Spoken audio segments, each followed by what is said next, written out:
वयानं ज्ञानानं ज्येष्ठ असणारे आणि महाराज मंडळी समोर आहेत. खऱ्या अर्थानं गुरुवर्य शिंदे महाराज गोपाळे आहेत, मागे असणारे शिंदे बाबा आहेत. सगळ्याचा नामोल्लेख जरी मला करता नाही आला, आता नामोल्लेख करता करता राहिले एक तास आहे की नाही. शेवटचं सांगतो एकदा ते सिस्टीम वर दादासाठी जोरात टाळवा. बघू दादा, तुम्हाला फार गोड मित्र आहे, एवढं गोडी दादा भाऊ.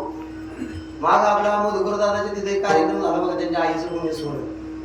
त्यामध्ये मी एक आंधळ्या आईचा दृष्टांत मांडला होता. त्यांनी तो व्हिडिओ केला आणि इतका शेअर केला, त्याच्या माध्यमातून मला बऱ्याच लोकांचे फोन आले. आपलीच माणसं आहेत.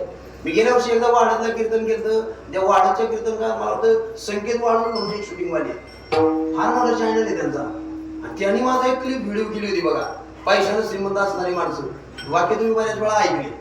हे वाक्य त्यांनी तिथं शूट केलं, हे महाराष्ट्राच्या बाहेर गेले.